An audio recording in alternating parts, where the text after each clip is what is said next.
Today we're reading out of As Bill Sees It, References to Gratitude. Michael's going to start out on page 19. Page 19, the wine of success. Disagreeable or unexpected problems are not the only ones that call for self-control.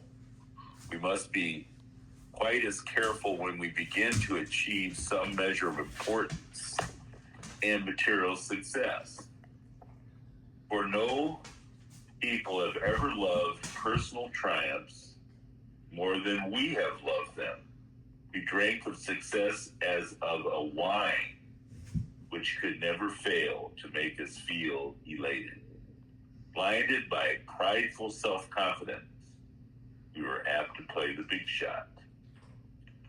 Now that we're in AA and sober, winning back the esteem of our friends and business associates, we find that we still need to exercise special vigilance. As an insurance against the dangers of big shotism, we can often check ourselves by remembering that we are today sober only by the grace of God, and that any success we may be having is far more His success than ours. Okay, our next reference is 29. Gratitude should go forward. Gratitude should go forward rather than backwards. In other words, if you carry the message to still others, you will be making the best possible repayment for the help given to you. No satisfaction has been deeper and no joy greater than in a 12th step job well done. To watch the eyes of men and women open with wonder as they move from darkness into light, to see their lives quickly fill with new purpose and meaning, and above all, to watch them awaken to the presence of a loving God in their lives, these are the substance of what we receive as we carry AA's message. 37.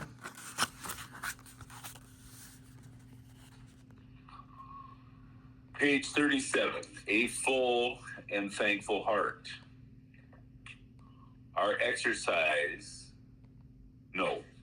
One exercise that I practice is to try for a full inventory of my blessings, and then for right acceptance of the many gifts that are mine, both temporal and spiritual. Here I try to achieve a state of joyful gratitude. When such a brand of gratitude is repeatedly affirmed and pondered, it can finally displace the natural tendency to congratulate myself on whatever progress I may have been enabled to make in some areas of living. I try hard to hold fast to the truth that a full and thankful heart cannot entertain great conceits. When brimming with gratitude, one's heartbeat must surely result in outgoing love, the finest emotion that we can ever know. Okay, 6, 7. Thousands of founders. While I thank God that I was privileged to be an early member of AA, I honestly wish the word founder could be eliminated from the AA vocabulary.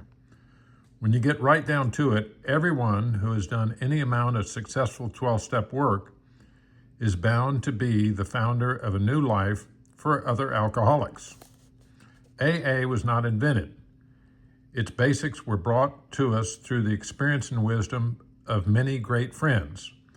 We simply borrowed and adopted their ideas. Thankfully, we have accepted the devoted services of many non-alcoholics. We owe our very lives to the men and women of medicine and religion. And speaking for Dr. Bob and myself, I gratefully declare that had it not been for our wives, Ann and Lois, neither of us could have lived to see AA's beginning.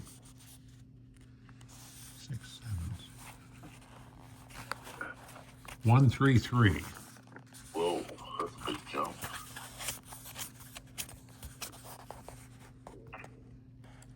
privileged people. Page 133, privileged people.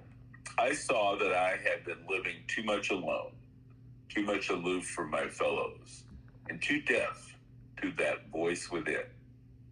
Instead of seeing myself as a simple agent bearing the message of experience, I had thought of myself as a founder of AA. How much better it would have been had I felt gratitude rather than self-satisfaction. Gratitude that I had once suffered the pains of alcoholism. Gratitude that a miracle of recovery had been worked upon me from above. Gratitude for the privilege of serving my fellow alcoholics, and gratitude for those fraternal ties which bound me even closer to them in a comradeship such as few societies of men have ever known. Truly, did a clergyman say to me, your misfortune has become your good fortune.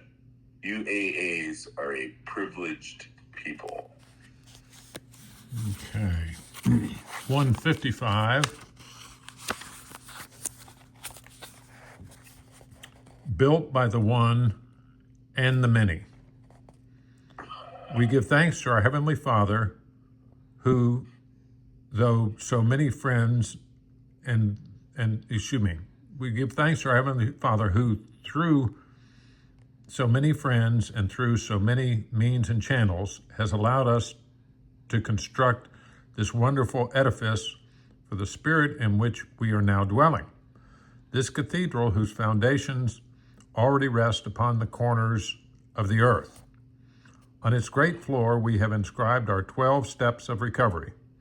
On the side walls, the buttresses of the AA traditions have set in place to contain us in unity for as long as God may will it so. Eager hearts and hands have lifted the spire of our cathedrals into its place. That spire bears the name of service. May it ever point straight upward toward God. It is not only the few that we owe the remarkable developments in our unity and in our ability to carry AA's message everywhere. It is to the many. Indeed, it is to the laborers of all of us that we owe these prime blessings. 163. Okay. Page 163. Release and joy. Who can render an account of all the miseries that once were ours, and who can estimate the release and joy that the later years have brought to us? Who can possibly tell the vast consequences of what God's work through AA has already set in motion?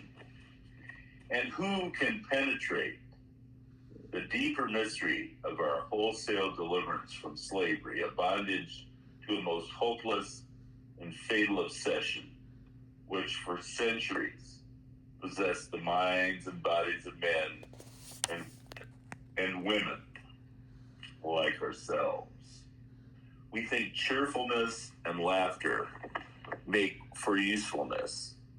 Outsiders are sometimes shocked when we burst into merriment over a seemingly tragic experience out of the past. But why shouldn't we laugh? We have recovered, and we have helped others to recover. What greater cause could there be for rejoicing than this? Okay. 165. Success in 12th stepping. We now see that in 12th stepping, the immediate results are not so important. Some people start out working with others and have immediate success.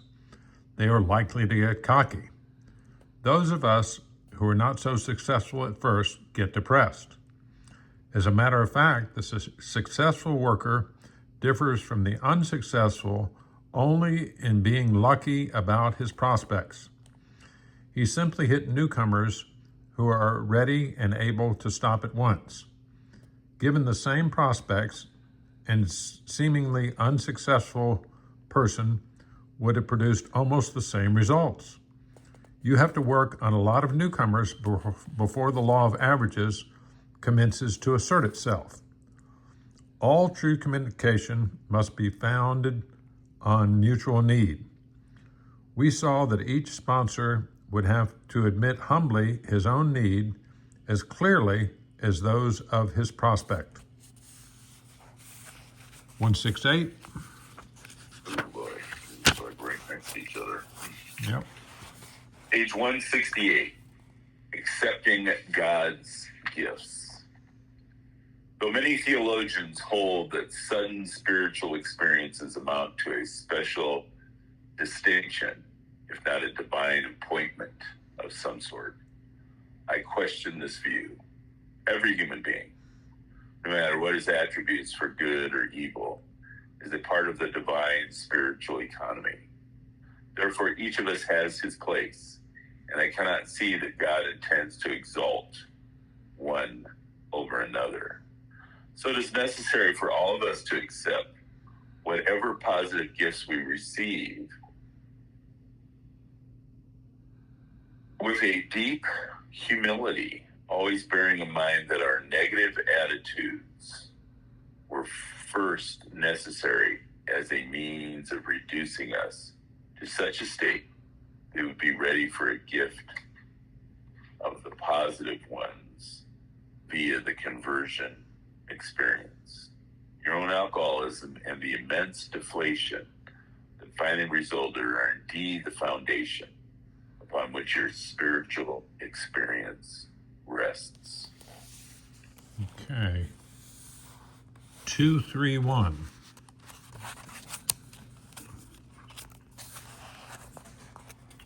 Privilege to communicate.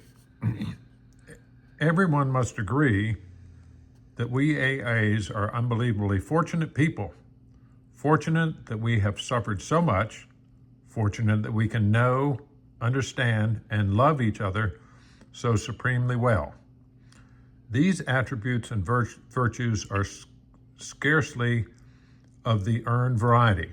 Indeed, most of us are well aware that these are rare gifts, which have their true origin in our kinship born out of a common suffering and a common deliverance by the grace of God. Thereby, we are privileged to communicate with each other to a degree and in a manner not very often surpassed among our non-alcoholic friends in the world around us.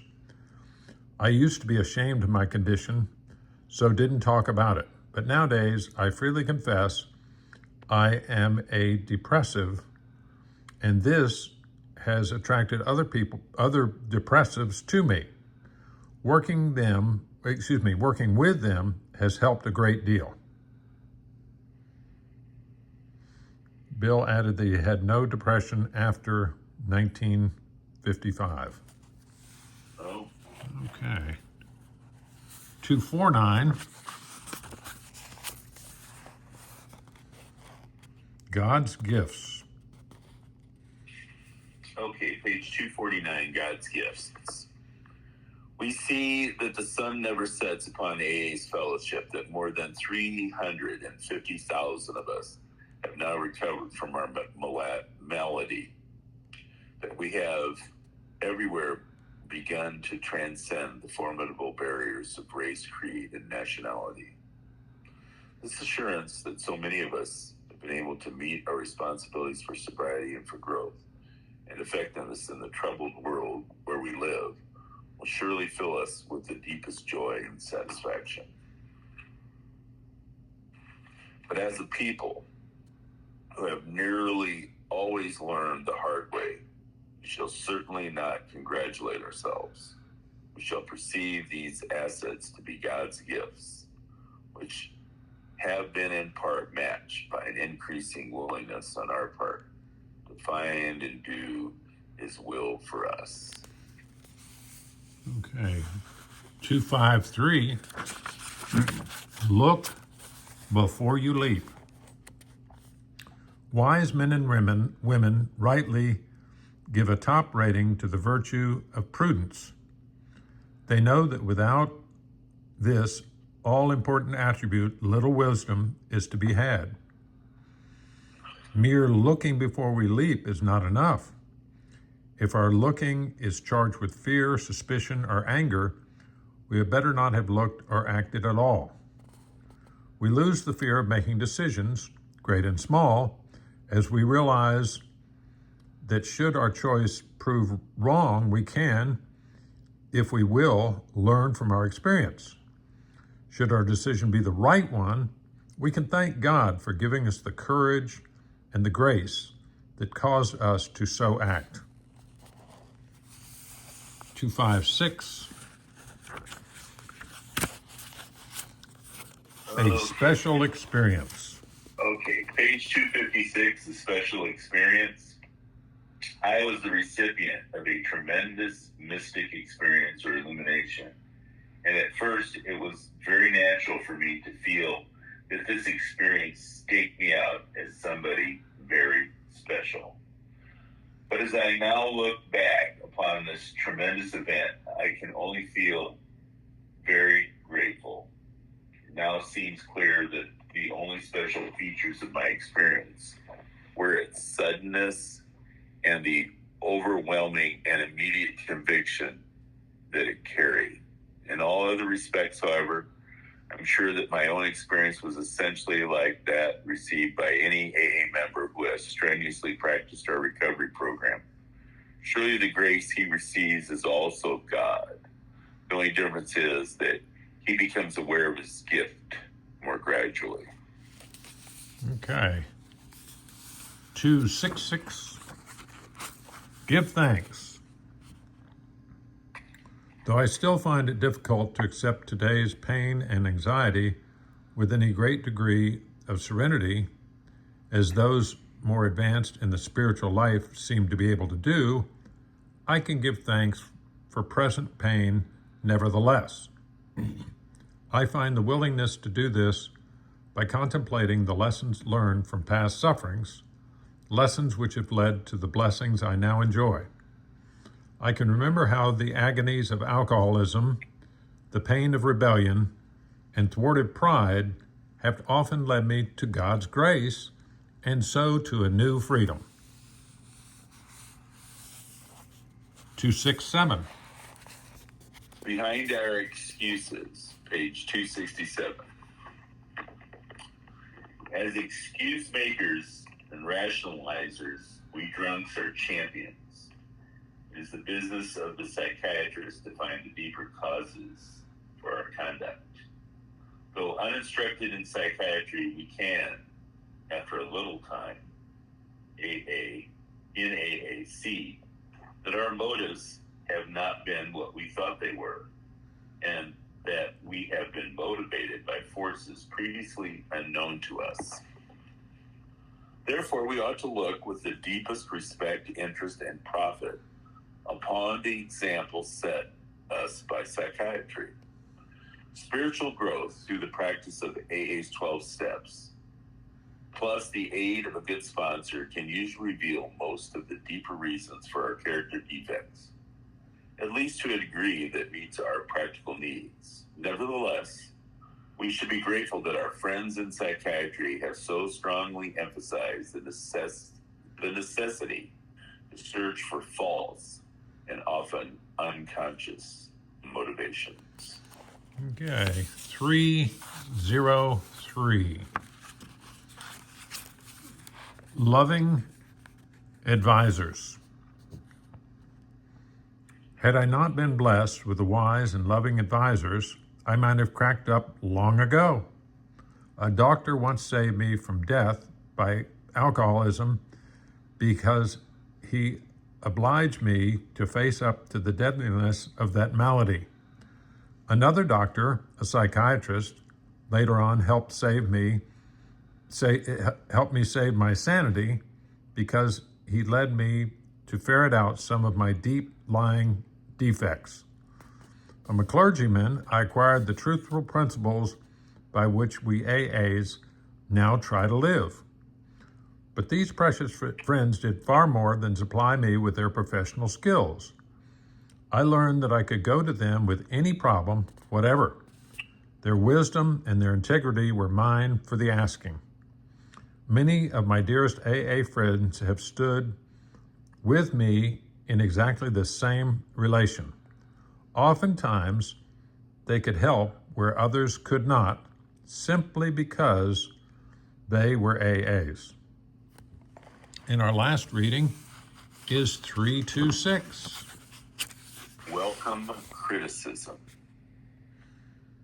Thanks much for your letter of criticism. I'm certain that it had not been for its strong critics, AA would have made slower progress. For myself, I have come to set a high value on the people who have criticized me, whether they have seemed reasonable critics or unreasonable ones. Both have often restrained me from doing much worse than I actually have done. The unreasonable ones have taught me, I hope, a little patience. But the reasonable ones have always done a great job for AA and have taught me many a valuable lesson. And then I guess you start to